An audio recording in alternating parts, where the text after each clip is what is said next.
CCP has used popular vocabulary such as the rule of law, the free market, for the people, and reform to confuse people.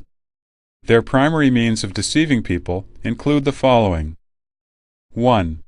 Making laws and regulations in violation of the Chinese Constitution. Laws and regulations in violation of the Constitution are passed on to law enforcement personnel at various levels to provide a legal basis to be used to obstruct the people from their efforts to stop persecution, to gain freedom, and to uphold human rights. 2. Non-political problems are handled with political means.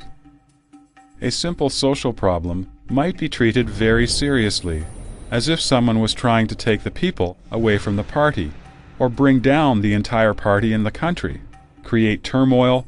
They might even be labeled as enemy forces. The party would then use propaganda to incite the public to hate anyone with an opinion differing from that of the party. 3. Political issues are managed with underhanded means. The CCP's latest ploy for attacking pro-democracy citizens and independent-thinking intellectuals is to set up traps in order to imprison them. Such traps include false accusations of civil offenses such as prostitution and tax evasion. The attackers keep a low profile to avoid condemnation by outside groups. These alleged crimes, which are often enough to ruin the reputations of the accused, are also used to humiliate the victims in public. 4. Making use of forming a so-called united front to dress up the CCP. The CCP knows that its words have no credibility. Thus, one of the CCP's three strategies, United Front, has become ever more so its productive armor in days of peace. It extensively trains, supports, and bribes a large number of famous people, overseas media sources, especially Chinese media, as well as Western politicians and businessmen, and scholars. The CCP has them all wave the flag and shout in support of the CCP's basic policies, and carry out the deceptive strategy of, quote, minor criticism offers great help, unquote. All of this is done, in fact, in order to help the CCP maintain its control.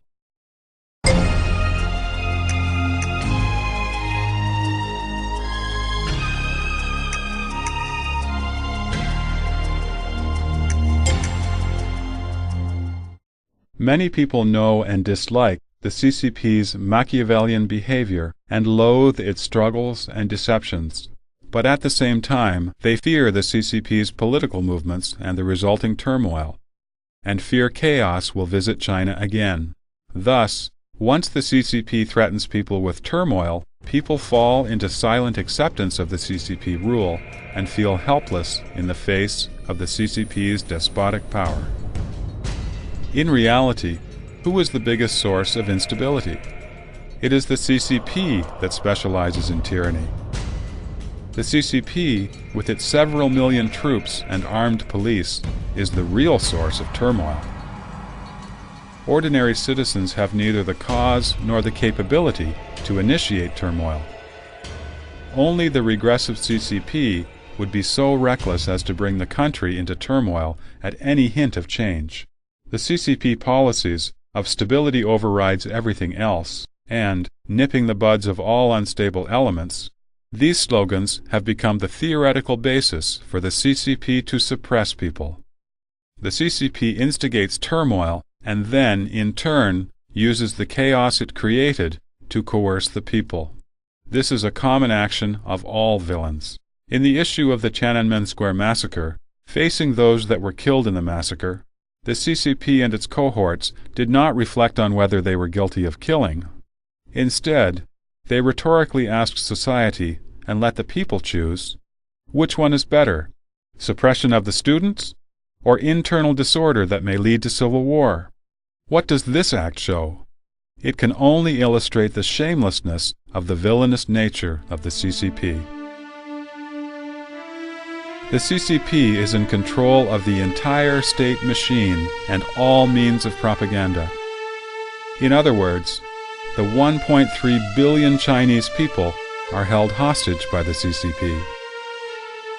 With the 1.3 billion hostages in hand, the CCP can always argue its hostage theory, that if it does not suppress a certain group of people, the whole nation can end up in turmoil or disaster. Using this as an excuse, the CCP could suppress any individual or group at will, and its suppression could always be so-called justified.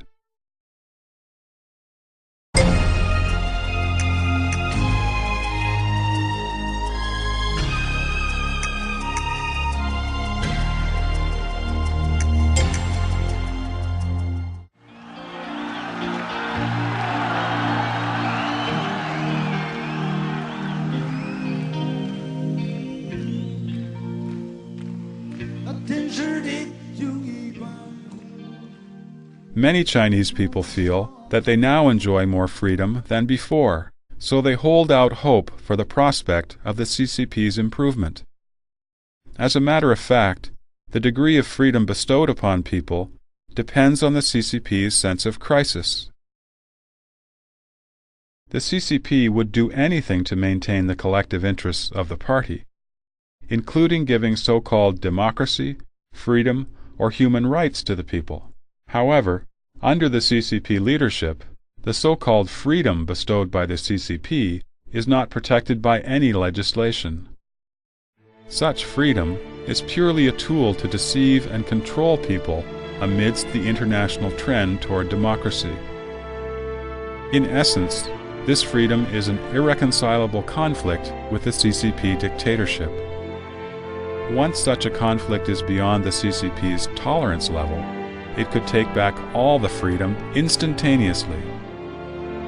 In the history of the CCP, there were several periods during which speech was relatively free, with each one followed by a period of strict control. Such cyclical patterns occur throughout the history of the CCP, further demonstrating the CCP's iniquitous nature. So, we should not mistakenly think that the CCP has changed by itself, even if we see some signs of its improving human rights. In history, when the CCP struggled to overthrow the KMT government, it pretended to be fighting for democracy for the nation. The CCP's villainous nature is such that any promise it makes cannot be trusted.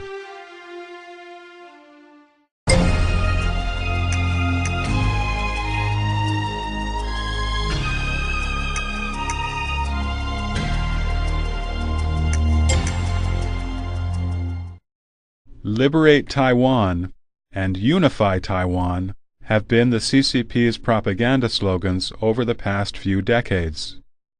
By means of this propaganda, the CCP has acted like a nationalist and a patriot.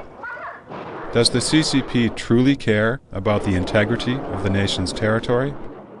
In the early days, when the CCP set up the Chinese Soviet during the KMT reign, Article 14 of its constitution stated that any ethnic groups or any provinces inside China can claim independence.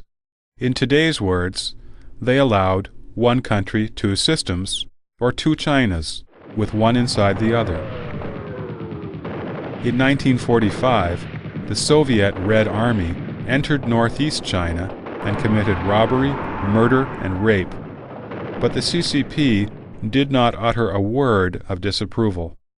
Similarly, when the Soviet Union supported Outer Mongolia to become independent from China, the CCP was once again silent. At the end of 1999, the CCP and Russia signed the China-Russia Border Survey Agreement. In this agreement, the CCP accepted the war-won concessions that China had given Russia during the time of the Qing dynasty, more than 100 years ago, and sold out over 1 million square kilometers of land to Russia, an area as large as several dozen Taiwans. With respect to other border issues, such as the Nansha Islands in the South China Sea and Diaoyu Island in the East China Sea, the CCP does not care at all, since these